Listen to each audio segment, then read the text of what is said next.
Next గురించి రామాయణంలో మనం చెప్పుకుందాం. దాని ముందు మనం పలకరించుకుందాం. వెల్, కళ్యాణ్ శర్మ. మనం మాట్లాడుకుంటే సూర్యోదయ అండి. వాల్మీకి ఆశ్రమానికి నారద మహర్షి వచ్చాడు. అతను అన్ని సపర్యలు చేశాడు. వాల్మీకి తర్వాత ఇలా ప్రశ్నించాడు, మహర్షి, లోకంలో పరాక్రమ జ్ఞాన సద్గుణాల్లో సర్వశ్రేష్ఠుడు ఎవరంటే అటువంటి వ్యక్తులు ఉన్నాడా? దయచేసి అతని గురించి వివరించండి అని చెప్పాడు. అప్పుడు నారదుడు నవ్వాడు. సమాధానంగా ఏంటన్నాడంటే, ఇది నా వేడుకోలు స్వామి, అనుగ్రహించండి. చేతులు జోడించి నమస్కరించాడు వాల్మీకి. అతని హృదయ ఆవేదన అర్థం చేసుకున్నాడు నారదుడు. అప్పుడు చెప్పాడు ఇలా, సద్గుణాల్లో సర్వశ్రేష్ఠుడు లేకనే ఉన్నాడు. అతని పేరు శ్రీరామచంద్రుడు. అయోధ్యను వెళ్తున్నాడు. తర్వాత రామకథ గురించి సంగ్రహంగా పూర్తిగా అంతా చెప్పి అక్కడి నుంచి వెళ్ళిపోయాడు. నారదుడు చెప్పిన రామకథను పదే పదే మననం చేసుకున్నాడు వాల్మీకి. అమోఘ అనుకున్నాడు. అందులో శిష్యుడు భారద్వాజుడు వచ్చాడు అక్కడికి. ఇద్దరు స్నానానికి బయలుదేరారు. తపస్సా నది సమీపించారు. దారిలో ఒక చెట్టు మీద క్రౌంచ పట్టు పక్షుల జంటను గమనించాడు వాల్మీకి. చాలా ఉల్లాసంగా ఉన్నాయి, ప్రేమోన్మత్తంగా ప్రవర్తిస్తున్నాయి. ఇంతలో ఒక బాణం వచ్చి జంటలో మగపక్షిని కూల్చింది. ప్రాణాలు కోల్పోయి చెట్టు పైనుంచి కింద పడింది మగపక్షి. దాన్ని చూసి పైనుంచి ఆడపక్షి ఏం చేయాలో తెలియక రోధిస్తున్నది. చూశాడు వాల్మీకి. జాలితో చలించిపోయాడు. అందులో ఇంకో బ్రాహ్మణుడు కదా, ఒక్కసారిగా అతను ఒక రకమైన ఆవేదన గురైపోయాడు. ఆవేశమైపోయింది. తల తిప్పి చూశాడు. తన బాణాన్ని నేలకూలిని పక్షికేసి పరుగున వస్తున్న బోయవాడు కనిపించాడు. రక్తారుణ నేత్రాలతో ఇలా శపించాడు. అంతే. ఏం శపించాడు తెలుసా?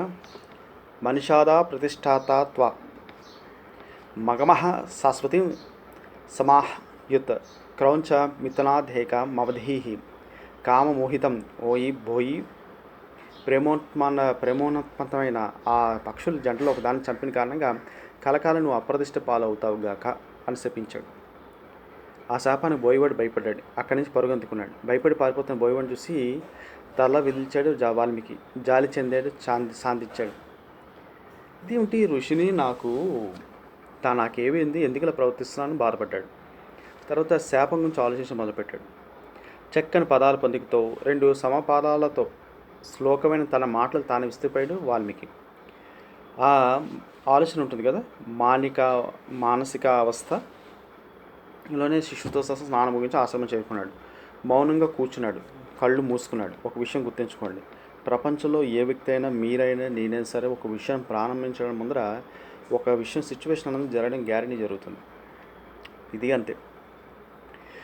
జరిగిన దాని గురించి ఆలోచిస్తున్నాడు. ఏం చేయాలా అని ఆలోచిస్తున్నాడు. ఎవరో వచ్చిన అలికిడే అయింది. కళ్ళు తెరిచి చూశాడు. ఎదురు చూస్తే మహానుభావుడు, సృష్టికర్త, చతుర్ముఖుడు, 4 మొహాలతో సాక్షాత్ బ్రహ్మ సాక్షాత్కరించాడు. దేవతలతోటి ఋషులతో తరలి వచ్చాడు. అతని చేతులు జోడించి నమస్కరిస్తూ లేచి నిలబడ్డాడు వాల్మీకి, నువ్వు ఎలాంటి పాపకార్యం చేయలేదు, మంచి పనే చేసావు. చేసిన మంచి పనికి ఆనందించు. నా ఆదేశానుసారం నా ధర్మపత్ని సరస్వతి అయిన వాణి నీ వాక్కులు ప్రవేశించింది. దాని ఫలితమే శోకంలో నువ్వు పలికిన వాక్కు శ్లోక రూపం దాల్చింది అన్నాడు బ్రహ్మ. అవునా అన్నట్టుగా ఆశ్చర్యపోయాడు నారదుడు చెప్పిన కథ చెప్పిన రామకథన నువ్వు ఇందాక పలికేవే శ్లోకం, ఆ శ్లోకంలో దాన్ని ఛందస్సులో నుండి కావ్యంగా రచించు. అది లోక కళ్యాణకారకం అవుతుంది, తరతరాలు వర్ధిల్లుతుంది అన్నాడు. మహానుభావుల మాటలు ఎప్పుడు కూడా జరిగి తీరుతాయని ఒక సామెత కదా. అది ప్రారంభానికి ముందు ఒక సిచ్యువేషన్.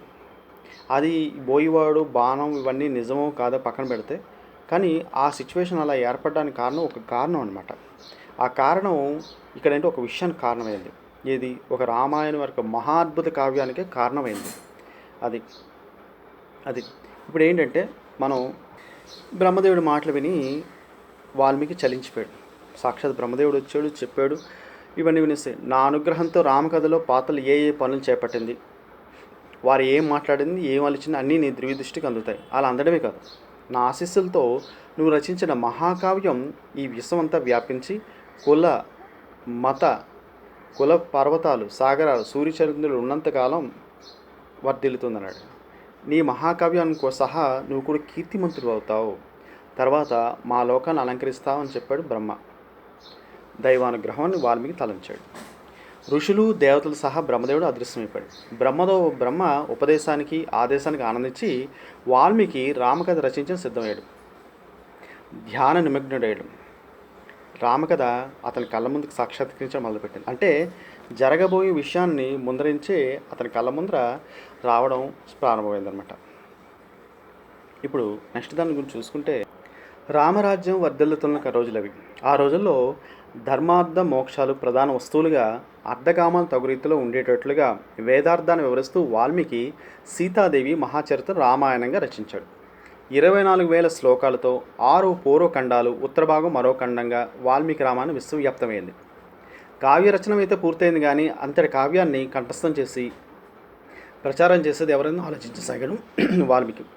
ఒక రోజున ఆయన పాదాలను ఆశ్రయించిన కుశలవులు ఇలా పలికారు: గురుదేవ, మీ ఉపదేశాలతో మేము వేద నిష్ణాతులయ్యాం, గాన కళా ధురీణమలయ్యాం.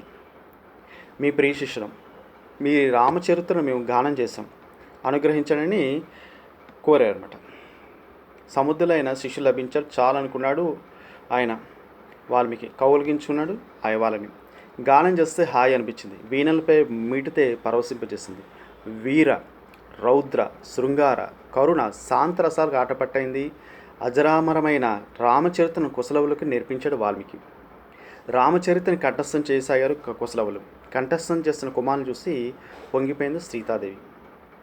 ఇక్కడ మనకి ఇది అంటే చివరిలోది జరిగిన ముందర ఎందుకు వస్తుందంటే, ఆ ప్రారంభానికి ముందర ఏం జరిగింది, ఎలా జరిగింది, అసలు దీని నాంది ఎలా పలికింది అన్న ఒక విషయం ఏంటంటే మనకి తెలుస్తుంది అన్నమాట ఇక్కడ ఇది. అయితే కావ్యగానం అనే మొక్కనికి వస్తే, రామాయణాన్ని ఆశాంతం నేర్చుకున్నారు కుశలవులు. అయోధ్య నగరాన్ని చేరుకున్నారు. అక్కడ పండితులు, ఋషులు, సాధువులు, పౌరులతో కూడా ప్రతి చోట రామాయణం శ్రావ్యం గానం చేసాగారు. తెలిసిన కదే ఎంత బాగుందో. అర్ధపుష్టి శబ్ద సౌష్టంతో ఎన్నిసార్లు వినాలనిపిస్తుంది. వాల్మీకి మహర్షి గొప్పవాడు, అత్యద్భుతంగా రచించాడు అనుకున్న శ్రోతలు. పాడుతున్న పిల్లల్ని చూసి ఎంత బాగున్నారో, ఎంత అందంగా ఉన్నారు, తేజవంతంగా ఉన్నారు. లయలు తాళాలు తప్పడం లేదు, తంబురాల మీద మధురంగా గానం చేస్తున్నారు, బాగుని మెచ్చుకుంటున్నారు. యజ్ఞోపవీతాలను, జపమాలను, జంక చర్మాలను, వస్త్రాలను, చేతికరణాలను, కమండలను వానికి కానుకలుగా ఇచ్చాడు వారు కుశలవులకి. కథ మధురం, శ్రోతల ప్రోత్సాహం మధురాతి మధురం. కుశలవులు పొంగిపోయారు. మరింత ఉత్సాహంగా రాజవీధుల మొగలు, రచ్చబండలు, సావిళ్ళు, సందు గొంతులతో సహా నగర నలుమూరుల రామాయణాన్ని గానం చేసాగారు. ఈసారి అభినయాన్ని కూడా, మాటే కాదు అభినయాన్ని కూడా జోడించారు. వివిధ ఘట్టాలు వింటూ, రామాయణాన్ని చెవులారు వింటూ, మనసుతో కథను ఊహిస్తూ పౌరులు పొంగిపోయారు. ఎవరికి ఒళ్ళు తెలియడం లేదు.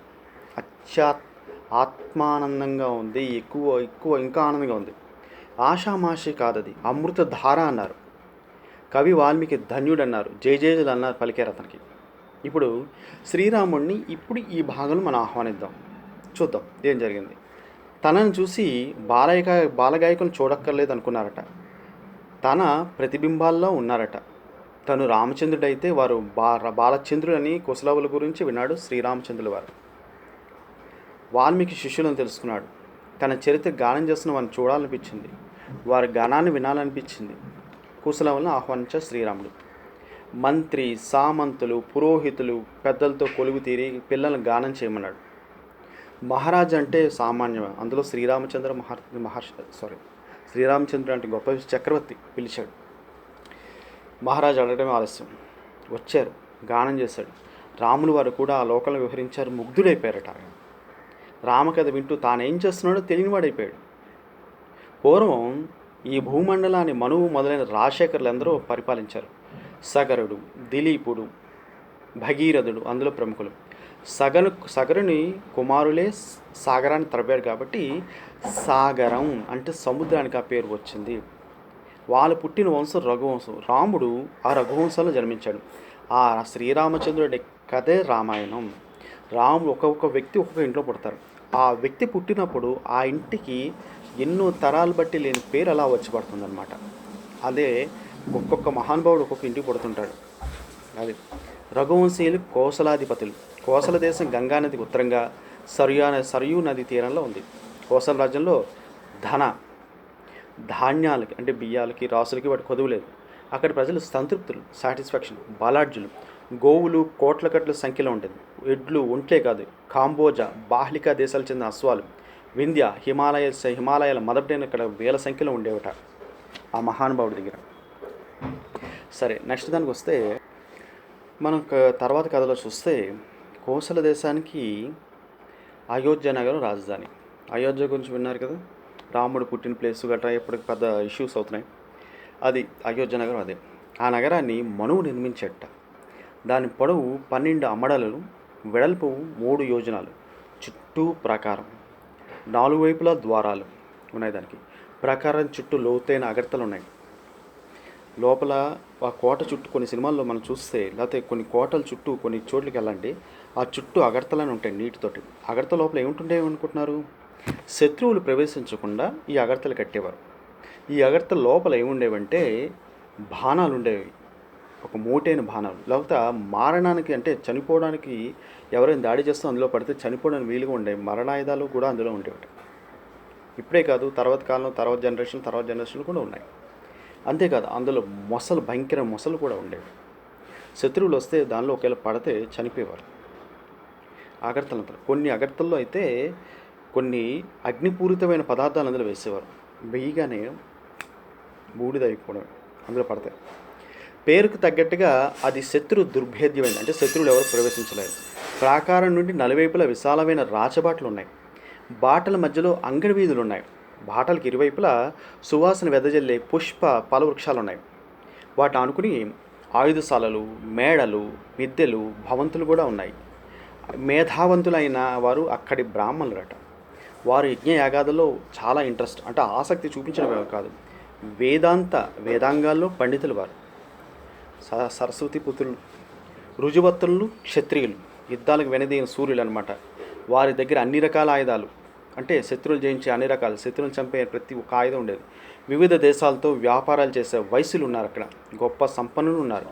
వివిధ వృత్తుల్లో అలసట ఎరగని శూద్రులకు అక్కడ కొరత లేదు, అంటే అన్ని రకాల వృత్తులు చేసేవారు. వారు గొప్ప సంపన్నులు ఉన్నారు, అందులో గొప్ప సంపన్నులు కూడా ఉన్నారు.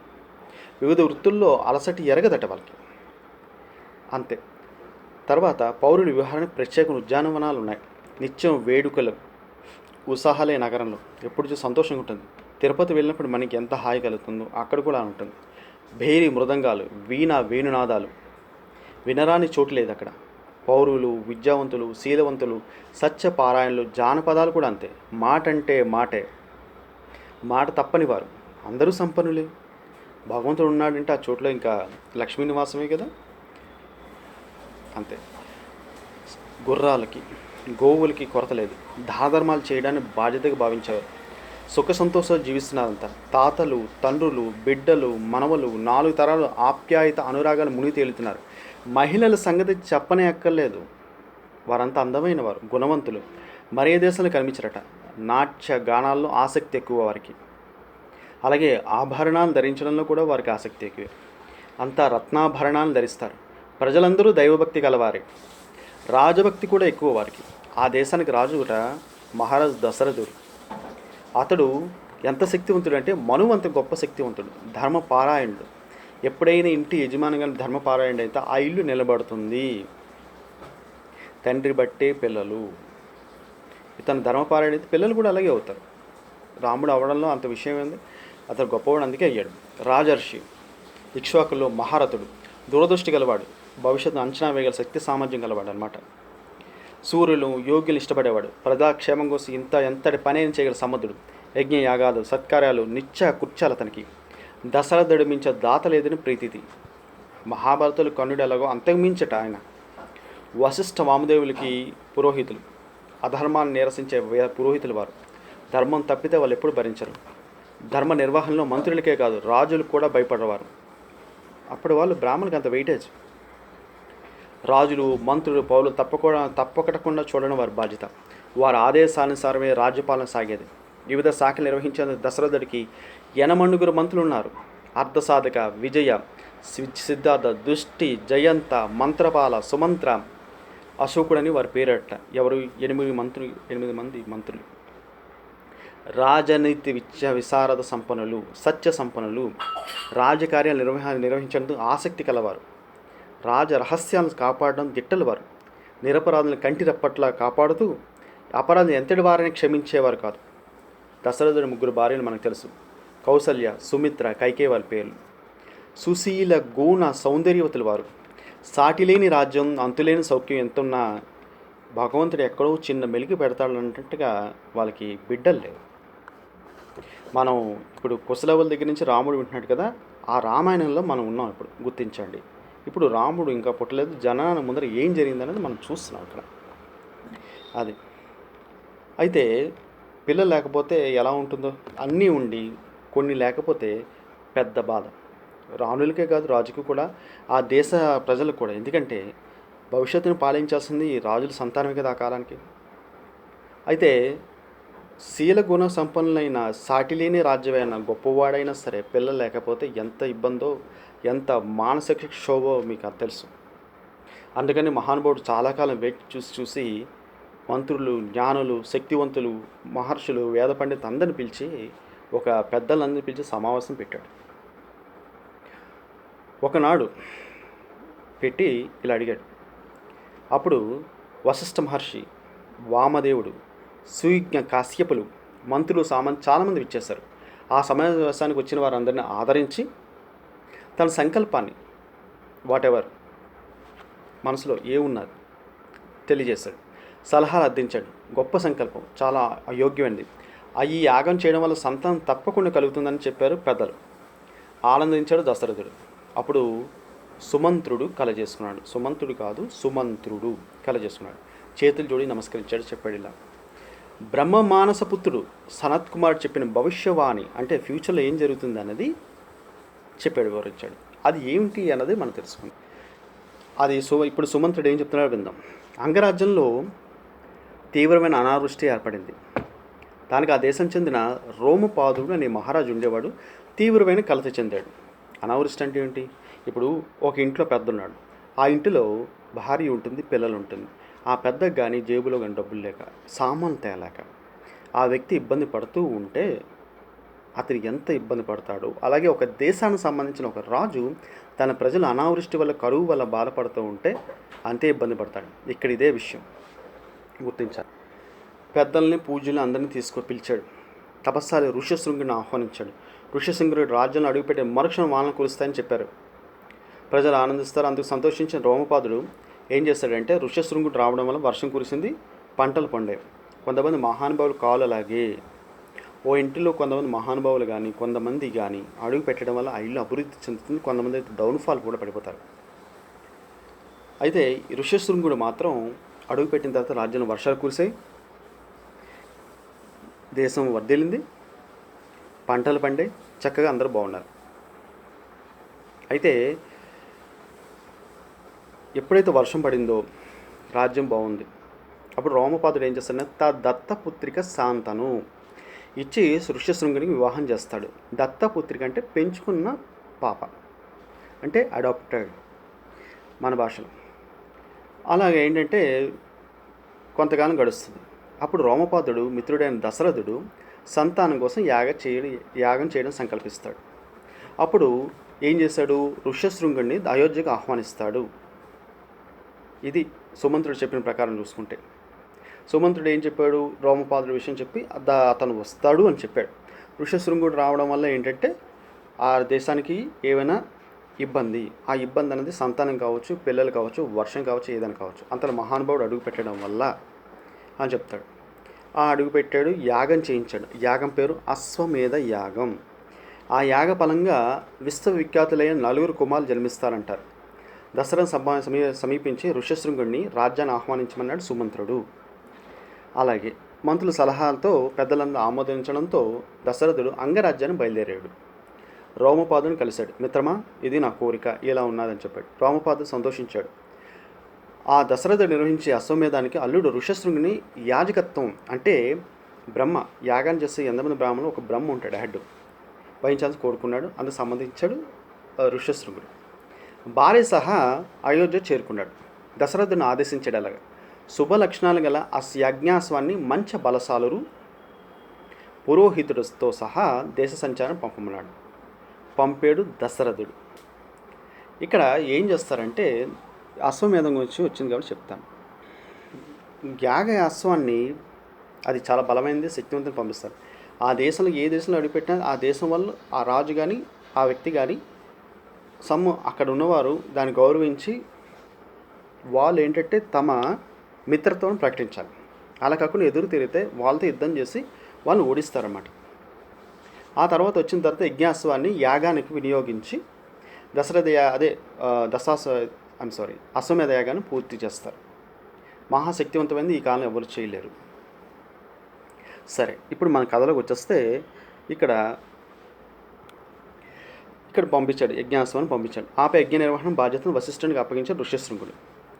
బాధ్యత స్వీకరించి నిర్వహణ చేపట్టాడు వశిష్ఠుడు. సరయూ నది తీరంలో యజ్ఞశాల నిర్మితమయ్యాయి. మంత్రులు, సామవంతులు, వేద వీధులు, వేల సంఖ్యలో పౌర జానపదాలు నివసించేందుకు దాని నివాసాలు కూడా ఏర్పడ్డాయి. సమృద్ధిగా ఆహార పదార్థాలు సిద్ధం చేశారు. పౌర జానపదాలు నివసించేందుకు అంటే అక్కడికి వచ్చిన ప్రతి ఒక్కరు కూడా నివసించడానికి తగ్గ నివాసాలు కూడా ఏర్పాటు చేశారు. అప్పట్లో యాగం అంటే చాలామంది వచ్చేవారు. దేవుడు, భక్తి, పూజ, పునస్కారాలు. అక్కడ ఏంటంటే భగవంతుడి మీద ఎక్కువగా ధ్యానం ఉండేది. కానీ ఈ కాలం జనరేషన్లో కన్నా ఆ కాలం జనరేషన్ గొప్పది. ఎందుకంటే కేవలం భగవంతుడి మీద మాత్రమే ఉండేది. అందుకే 100%లో 1% ఇబ్బంది ఉన్నా సరే 99% ధర్మంగా ఉండేది. ఈ కాలానికి ఆ కాలానికి చాలా తేడా ఉంది.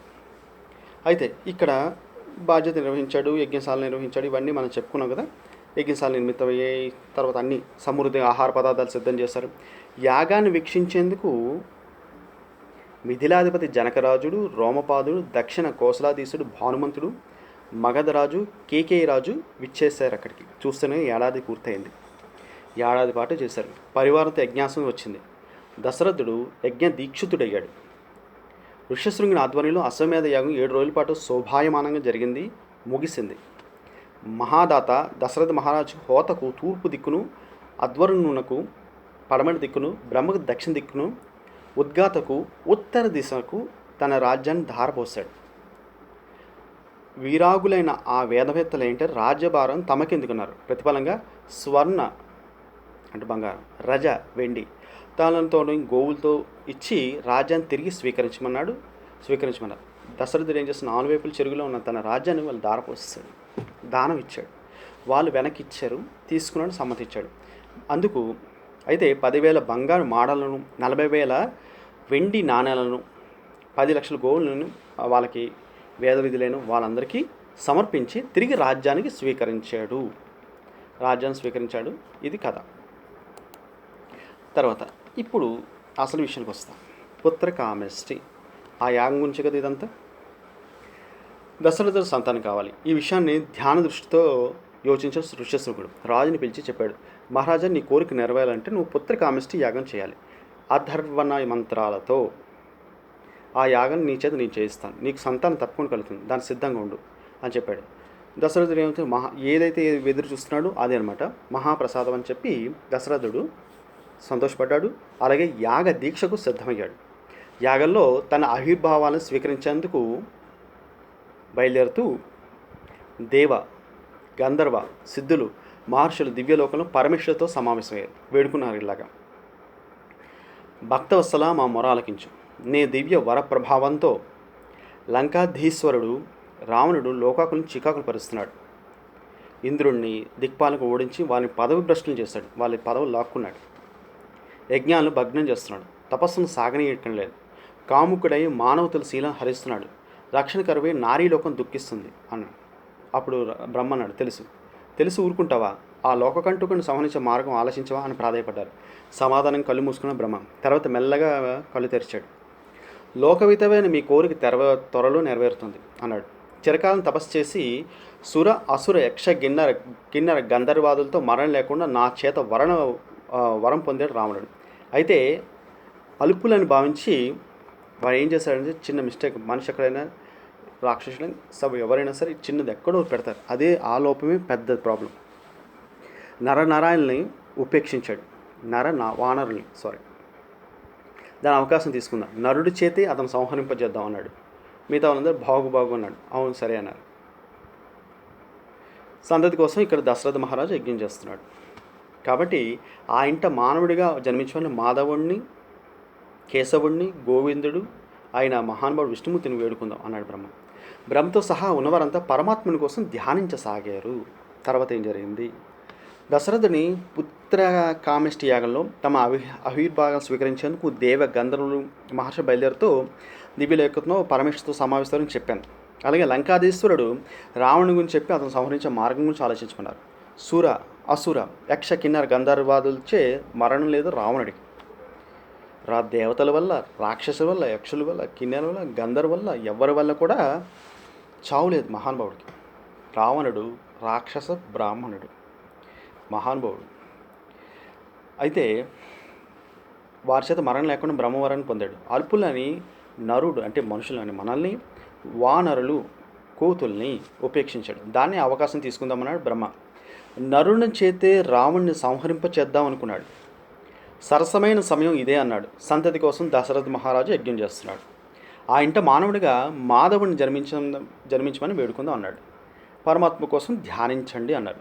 బ్రహ్మ సహా అక్కడ ఉన్న వారందరూ ధ్యానించసాగారు. కాసేపటికి దేవ దుందుబులు మోగాయి, గంటలు గనగనమన్నాయి, పూల వాన కురిసింది. సర్వజ్ఞుడు నారాయణ ప్రత్యక్షమయ్యాడు. ప్రసండే ఇలాగా పలికారు వారితో. ఆ పలకడానికి ముందర నారాయణ ప్రత్యక్షమైనప్పుడు అందరూ కేశవ, నారాయణ, మాధవ, గోవింద అంటూ ఆ మహానుభావుడికి మనస్సుతో నమస్కారం చేశారు. చాలా సంతోషపడ్డాడు నారాయణుడు. విన్నాడు, ఇలా పలికాడు, చెప్పాడు అన్నమాట. మీ అభిష్టాన్ని అనుసరించి దుష్ట రావణ్ణి చంపడానికి నేను మానవుడిగా అవతరించబోతున్నాను. కాబట్టి అతనే కాదు, అతని పుత్ర బంధు బలగాలతో అందరిని హతమారుస్తాను. లోక రక్షణ కోసం సత్యసంధుడిని దశరథుడిని నా తేజస్తో 4 కుమారులుగా అవతరిస్తాను. మీరు తగు సన్నాహాలు చేసుకోండి, నిర్భయంగా ఉండండి. అభయం ఇచ్చాడు నారాయణుడు. అదృశ్యమయ్యాడు. పరమేశ్వరుని ఆదేశం విన్నారు కదా. త్వరలో మానవునిగా అవతరించిన ఆ దేవదేవుని తోడ్పడింది. మనము తగు సన్నాహాలు చేయడం బ్రహ్మ చెప్పాడు. ఏం చేయమంటారు అడిగారంతా. గతంలో నేను ఆవలిస్తే మహాపరాక్రమంతుడు వృక్ష వీరుడు జామోద్ జన్మించాడు. అంటే ఎలుగుబంటు. అది మీరు కూడా మీ అంశాలతో బలిష్టమైన యక్ష వానలు భూమి మీద అసంఖ్యాకంగా సృష్టించండి. అంటే ఒక రాక్షసుని చంపడానికి ఇంతమంది భూమి మీదకి అవతరించారన్నమాట. దేవతలు వాళ్ళ అంశాలలో పుట్టారు. లక్ష్మణుడు ఆదిశేషు అంశం. సరే అని బ్రహ్మ ఆదేశించిన తర్వాత అంతా సరే అన్నారంతా. దశరథుని క్రతువులో హవిర్భాగాలను స్వీకరించేందుకు అక్కడి నుంచి బయలుదేరారు.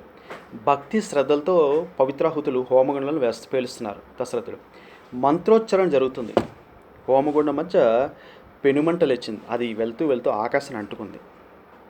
ఆశ్చర్యపోయి చూస్తున్నారు. మంట మహారూపు దాల్చింది. పరాక్రమమైన ఒక వేల్పు ప్రత్యక్షమయ్యాడు. వేల్పు అంటే దేవతలు తెలుగు అర్థం. అతని చేతిలో సువర్ణ పాత్ర ఉంది. దశరథుడిని ప్రసన్నంగా చూశాడు.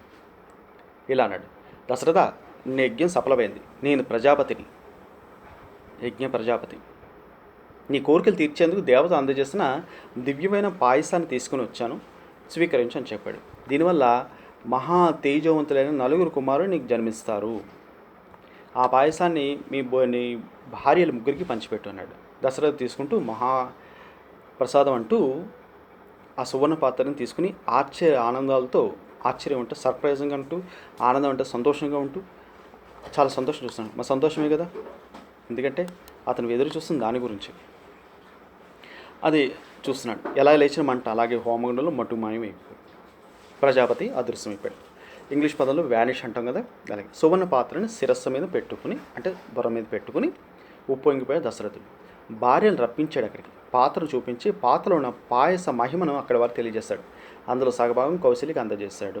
మిగిలిన భాగాన్ని సుమిత్రికి ఇచ్చాడు. ఇంకా దానిలో సగాన్ని కైకి ఇచ్చి శేషభాగం చూసి ఆలోచించాడు. ఈ శేషభాగం ఎవరికి ఇద్దామా అని ఆలోచించాడు. సుమిత్రకి అందజేశాడు ఆ భాగాన్ని కూడా. పాయసాన్ని ఆరగించిన కౌశల్య, సుమిత్ర, కైకేయులు గర్భవతులయ్యారు. దశరథుడు దీక్ష విరమించాడు. భార్యలతో నగరాన్ని చేరుకున్నాడు. పిల్లల కోసం నిరీక్షిస్తున్నాడు, పిల్లలు ఎప్పుడు పుడతారా అని.